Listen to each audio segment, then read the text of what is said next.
आइए स्टार्ट करते हैं हम करंट जीके में। आज जो मैं आपसे बात करने जा रहा हूं वो बात करने जा रहा हूं एक अभ्यास है, एक्सरसाइज है। उस अभ्यास का नाम है तरंग शक्ति अभ्यास। अभ्यास मतलब एक्सरसाइज, तरंग शक्ति अभ्यास।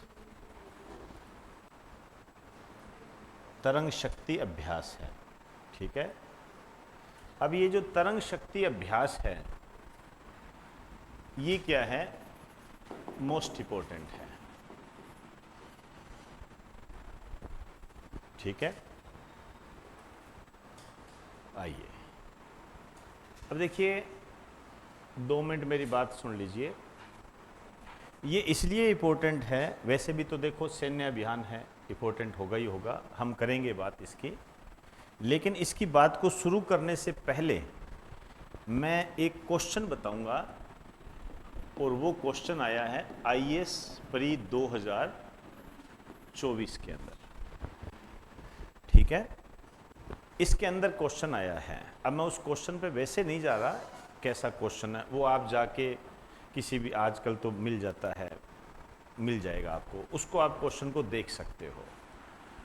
मैं ये बताने जा रहा हूँ कि इससे रिलेटेड है। वो कैसे रिलेटेड है, यहाँ जो क्वेश्चन आया है वो क्वेश्चन आया है मित्र शक्ति अभ्यास पर। ये प्री में क्वेश्चन आया है मित्र शक्ति अभ्यास पर, ठीक। 2023 के अंदर हुआ था। इसमें उसने कहा, कई स्टेटमेंट दिए कि यह भारत और बांग्लादेश के बीच में हुआ था, ठीक है। आतंकवाद के विरोध में इसमें एक उप इकाई स्तर पर प्रशिक्षण दिया गया, ऐसे कई बातें आई, ठीक। यह है ओंध, पुणे नामक जो शहर है वहाँ पर इसका आयोजन किया गया था, ओंध नामक स्थान पर। ऐसे 3-4 उसने स्टेटमेंट दिए, और नीचे उसने क्या कहा, भाई कौन से सही है, एक व दो, जो भी वैसे आप समझते हो वे समझ जाओगे। क्वेश्चन को आप देखना चाहो तो देख सकते हो, ठीक है ना, वो आपकी मर्जी पे डिपेंड है। लेकिन मेरा आपसे ये है कि जब ये इस टाइप का आपके सामने जो क्वेश्चन आया है, मित्र शक्ति अभ्यास, ये आ चुका है, तो अब आप मुझे बताइए, क्या आपको ये नहीं लगता कि ये क्वेश्चन भी आने की पूरी ताकत रखता है? तैयारी करने का तरीका यही होता है। हालांकि हम ये नहीं कह रहे कि ये आएगा ही आएगा, ध्यान दें, ये नहीं कह रहे, लेकिन किसी न किसी तरीके को तो फॉलो करना पड़ेगा ना। नहीं तो बहुत सारे अभ्यास होते हैं, किस किस को पढ़ोगे, हर दिन एक अभ्यास होता है। और अभ्यास ही करने हो तो ही चलो काम चला लें, और भी बहुत सारी चीज़ें होती हैं, कैसे करेंगे, पॉसिबल ही नहीं है। इस कारण से ये इसकी स्ट्रेटेजी होती है।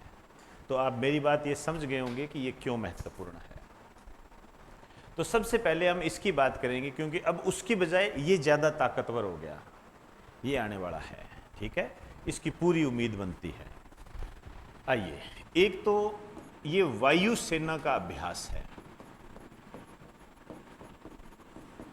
पहली बात तो ये वायु सेना का अभ्यास है, ये ठीक है। एयरफोर्स एक्सरसाइज, वायु सेना का अभ्यास है ये। क्लियर होगी बात सारे? अब जब ये वायु सेना का अभ्यास है, एक्सरसाइज है एयरफोर्स की, दूसरी बात ये आती है कि ये किन देशों के बीच में है, मतलब कौन कौन से देशों के बीच में होगा। तो इसमें जो टोटल देश है ये 12 है, टोटल 12 देश है। हालांकि मुख्य रूप से 10 बताए गए हैं, लेकिन टोटल 12 देश है। अब जैसे ये जो मित्र शक्ति एक्सरसाइज है, उसमें उसने कहा कि बताया कि भारत और बांग्लादेश के बीच में हुआ, तो हमें पता होना चाहिए ये क्या है, और नहीं तो कुछ चीज़ें रिवाइज भी हो जाती है हमारी। हम ये नहीं कह रहे कि 12 के 12 देशों की लिस्ट याद करो, लेकिन हमारे दिमाग में कुछ तो चलना चाहिए ना, कुछ चीज़ें तो क्लियर होनी चाहिए ना। बाई चांस ऐसा क्वेश्चन आ जाए कौन सा देश शामिल नहीं था, तो उसकी स्ट्रेटेजी ये भी नहीं है कि हम ये कहें कि यार 12 देश कैसे करें अब इसको, कितने की याद कर लोगे? तो इसका आपको थोड़ा सा ध्यान देना है। कम से कम कुछ ऐसे देशों के नाम आपको तरीके से याद रखने हैं, तरीके से। वो तरीका क्या होता है भाई, 12 देश कौन से होंगे।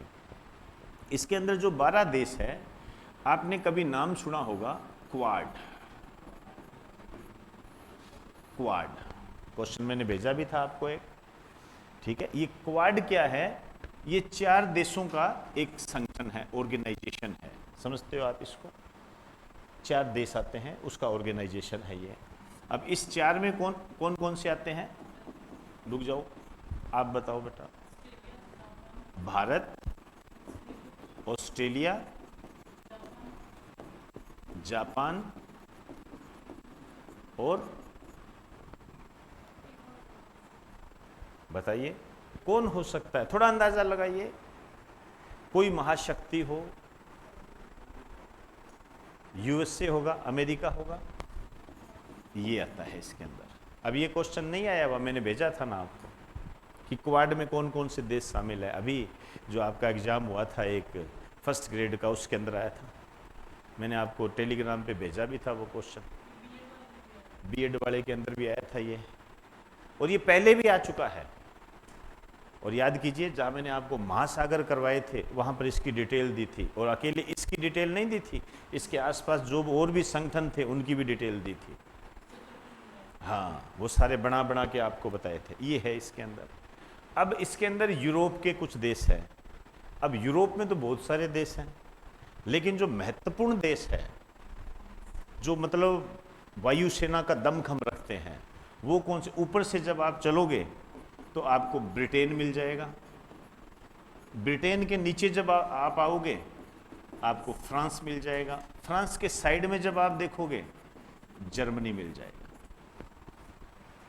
बड़े बड़े यही है, ठीक है। ज़्यादा से ज़्यादा फ्रांस के पास देखोगे स्पेन, क्योंकि मैप आपके सामने होना चाहिए। ऐसे नहीं होगा फिर काम। आप कह दो मैं सीधा याद कर लूँ, ठीक है, थोड़े समय तक आपके दिमाग में रह जाएगा, लेकिन वो मैंने कह दिया ना, लंबे समय तक नहीं रख पाओगे उसको। जैसे मैंने जो बच्चे वर्ल्ड ज्योग्राफी कर चुके हैं, याद कीजिए Britain, France, Germany, Spain, clear हो जाती है ना चीज़ें। तो ये 4 को ऐसे याद कर लीजिए। एक यूएई, ज़्यादातर इन्हीं देशों को प्रचारित किया गया है ये। बस आपको विशेष रूप से ध्यान देना है, क्योंकि आपके दिमाग में ये आ सकता है कि यूरोप आया है तो रशिया आ सकता है। बस रशिया नहीं है इसके अंदर, और मान के चलना वो ऐसे ही आपके सामने ऑप्शन रखता है। क्योंकि हम जब सोचते हैं अमेरिका है, ब्रिटेन है, फ्रांस है, जर्मनी है, तो ऑब्वियसली बात है चाइना नहीं तो रशिया तो होगा ही होगा। दिमाग में आती है ये बातें, ठीक है। थोड़ा सा यदि अखबार वगैरह पढ़ते होंगे ना तो दिक्कतें नहीं आती है, क्योंकि आप जानते हो अमेरिका है, भारत है, ठीक है। अब इसका पर्टिकुलरली यदि हम कहें, यदि इसकी दुश्मन लिस्ट देखें इन दोनों की, अमेरिका और भारत तो दोनों दोस्त हैं, यदि इसके दुश्मनों की लिस्ट देखें, वैसे दुश्मन डिक्लेयर नहीं होते हैं, लेकिन यदि अपने वैसे देखें, खींचतान किसके साथ चलती रहती है? चाइना के साथ। तो ओबियसली बात है, सैन्य अभ्यास में, डिफेंस के सिस्टम में आप सोचिए, क्या ये लोग चाइना को शामिल करेंगे? कभी नहीं करेंगे। मतलब थोड़ा सा भी यदि अपने दिमाग रखें, एनालाइज करें तो हो ही नहीं। और जब चाइना का सबसे अच्छा दोस्त कौन सा है? रसिया है, वो वैसे ही नहीं आएगा, चाइना नहीं आएगा। और छोड़िए उन दोनों की, छोड़िए रसिया और ये जो अमेरिका है, इनकी क्या है? इनकी वैसे ही खींचतान चलती रहती है। ये रूस यूक्रेन युद्ध के संबंध में आपने देखा होगा अमेरिका किस तरफ था। तो जब हम ये अंतर्राष्ट्रीय घटनाक्रम देखते हैं ना, तो आधे क्वेश्चन तो हमारे वैसे ही सोल्व हो जाते हैं। हमारी मानसिकता क्या बन गई? हम रटने लग गए, ये दिक्कत आ जाती है ये। अब आप देखिए ये कहाँ होगा, ये ध्यान रखना है। देखिए ये सबसे पहले तो होगा साउथ इंडिया के अंदर, साउथ इंडिया। इसका कोई नाम डिक्लेयर नहीं किया गया, एक प्रैक्टिस के तौर पर होगा, लेकिन इसके बाद जो होगा ये नाम आप याद रखें, और विशेष रूप से वो बच्चे जरूर याद रखें जो राजस्थान की तैयारी करते हैं। मैं रिपीट कर दूं, जो राजस्थान की तैयारी करते हैं वो विशेष रूप से ये ध्यान रखें, क्योंकि इसके बाद जो होगा, बेसिकली जो हाईलाइट किया जा रहा है वो जोधपुर को हाईलाइट किया जा रहा है। अब ये राजस्थान का क्वेश्चन नहीं है, ध्यान रखना, ये इंडिया लेवल का क्वेश्चन है। जैसे अभी मैंने आपको बताया, आप आईएएस का पेपर जाके देखना, उसके अंदर ये ऑप्शन तक दिया हुआ है, ये वाला ऑप्शन कहाँ गया? वो मिटा दिया क्या मैंने? हाँ, मिटा दिया था। ओद शब्द लिखाया था ना आपको पुणे के अंदर, वो तक आया हुआ है। तो जोधपुर को आप ऐसे नेग्लेक्ट नहीं कर सकते, ये यहाँ होगा। समझ में आई बात सारी? तो 12 देशों का ये अभ्यास है, ये एक्सरसाइज होती है, और एयरफोर्स का है ये, जोधपुर के अंदर होगा। आप यही ध्यान रखें, ज़्यादा हाईलाइट यही है। कईयों में तो यही लिखा हुआ है होगा ही जोधपुर के अंदर ये, लेकिन वास्तव में इसके 2 फेजेज है, 2 फेजेज, 2 चरण है इसके अंदर। एक साउथ इंडिया में होगा, इसका कोई वैसे नाम डिक्लेयर नहीं किया गया है, ये होगा सितंबर के आसपास होगा ये, ठीक है। तो सितंबर के अखबारों में जब आप इसके बारे में पढ़ोगे तो आपको याद आएगी ये क्लास कि हाँ यार हमने पढ़ा था। फिर देखिए कैसे मजबूत नहीं होता है। अब पढ़ना तो भाई पड़ेगा ही वो, ठीक। अब देखिए एक बात और है, ये क्या है?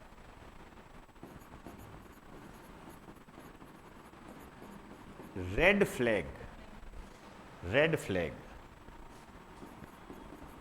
वॉर गेम एक्सरसाइज, अभ्यास पर आधारित है, ठीक है। या एक्सरसाइज मत लिखो, इसके है तो एक्सरसाइज ही वैसे, लेकिन यह मैं चाहूंगा आप पैटर्न लिखो, पैटर्न पर बेस्ड है ये। Red flag war game pattern पर आधारित है।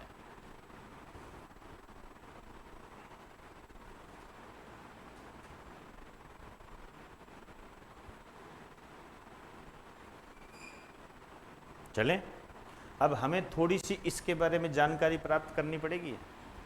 ये क्या है? देखिए, ये जो रेड फ्लैग वार गेम है, ठीक है, इसको ऐसे वार गेम तक करो। ये अमेरिका व नाटो, नाम सुना है कभी? नाटो, अभी क्वेश्चन आया था ना बीएड के एग्जाम में, नाटो सदस्य पूछे थे, ठीक है ना। नाटो का वायुसेना, एयरफोर्स, एयरफोर्स एक्सरसाइज है ये, एयरफोर्स एक्सरसाइज है ये, नाटो का है। अब मैं यहां नाटो की बात नहीं करने जा रहा हूं, उसका अभ्यास है ये।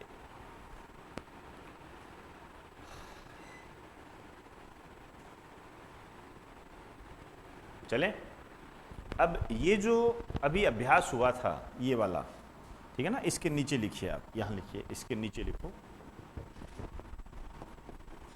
ये जो ऑर्गेनाइज हुआ था, आयोजित जो हुआ था, ये हुआ था जून 2024 के अंदर, अभी की बात है ये, इस मंथ की ही बात है, जून 2024 के अंदर ही हुआ था ये, ठीक है। विशेष क्या बात है, हालांकि भारत नाटो में शामिल नहीं है, लेकिन भारत को बुलाया गया था, ठीक है ना। तो इसमें एक लाइन लिख दीजिए, इसमें भारत शामिल था, इंडिया को इंक्लूड किया गया था इसके अंदर, भारत शामिल था इसके अंदर, इंडिया को इंक्लूड किया गया था इसके अंदर, ठीक है ना। ये है, क्लियर होगी सारी बात। अब इसके साथ साथ आपको इसके बारे में भी थोड़ी जानकारी होनी चाहिए। मित्र शक्ति अभ्यास, उस क्वेश्चन को देखना और फिर प्रयास करना क्वेश्चन को सोल्व करने का। मेरे को समय मिला तो टेलीग्राम पे डाल दूंगा वो, ठीक है, लेकिन मैं चाहूँगा कि आप ही देखो उसको। अब मेरे से तो क्या है, ज़्यादा किया जाए ना किया जाए। मित्र शक्ति अभ्यास, ये भी क्या है, एयरफोर्स का है, एयरफोर्स का है, वायुसेना से संबंधित है ये, एयरफोर्स का है ये, वायुसेना से ये संबंधित है ये।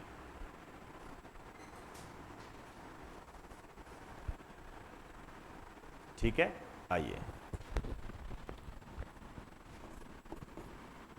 ये भारत व श्रीलंका के बीच में हुआ था। उसमें जो पहला स्टेटमेंट था वो ये था कि भारत और बांग्लादेश के बीच में हुआ था। ठीक है, इसमें कंफ्यूज हो जाते हैं, ये मित्र शब्द है ना, ये कई बार गड़बड़ी कर जाता है। एक मैत्री एक्सप्रेस चलती है भारत और बांग्लादेश के बीच में, तो वो कंफ्यूजिंग पैदा कर देता है। स्टूडेंट है यार, मैत्री है, मित्र है, एक ही बात है यार, वो दिमाग लगाता है उधर, वो कहता हाँ ये पहले वाला तो सही है, वो गलत निकल गया, ये है। तो ये इसका जो ये इसमें लिख दीजिए, ये क्या एंटी टेररिज्म जो होती है गतिविधियों से निपटने के लिए किया गया, तो इसमें लिख दीजिए यह है एंटी टेररिज्म, आतंकवाद विरोधी बोलते हैं इसको, एंटी टेररिज्म एक्टिविटीज के संबंध में किया गया। आतंकवाद विरोधी गतिविधियों, आतंकवाद विरोधी गतिविधियों हिंदी में लिखना चाहो, एंटी टेररिज्म, तो स्किल्ड किया गया इसको। और इस ये जो ऑर्गेनाइज्ड हुआ था, ये ऑर्गेनाइज्ड हुआ था आपका 2023 के अंदर, नवंबर दिसंबर के आसपास की बात है, एक्यूरेट जाने की आपको कोई आवश्यकता नहीं है। और ये जो स्थान था ये था ओध, ओध, ये ओध नामक स्थान पड़ता है पुणे के अंदर, और पुणे आप जानते हो महाराष्ट्र के अंदर।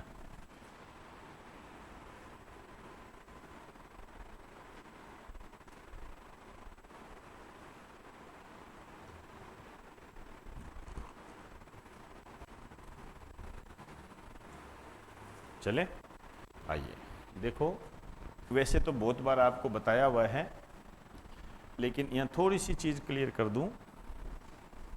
ये जो आप देख रहे हो NATO, North Atlantic Treaty Organization है, इसकी ज़्यादा डिटेल मैं अभी नहीं दे पा रहा हूँ। दो चीज़ ध्यान रखना, इसमें टोटल 32 देश हैं, इसके मेंबर 32 हैं। दो देश अभी आसपास ही बने हैं इसके, एक तो फिनलैंड बना है 31, और एक जो बना है 32, ये जनवरी 2024 के अंदर बना है, जो बीएड के एग्जाम में शायद यही आया था, यही क्वेश्चन आया था।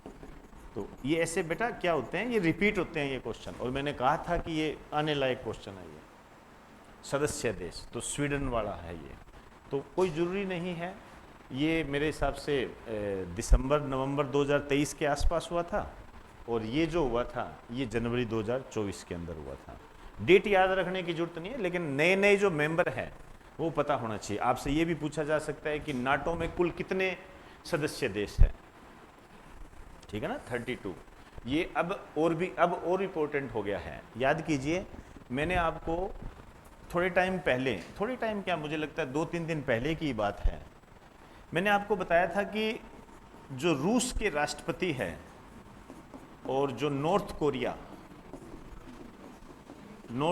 है, ठीक है ना, उत्तरी कोरिया, यहाँ तो जो तानाशाह है किम जोंग उन ये है, और इधर जो है व्लादिमीर पुतिन,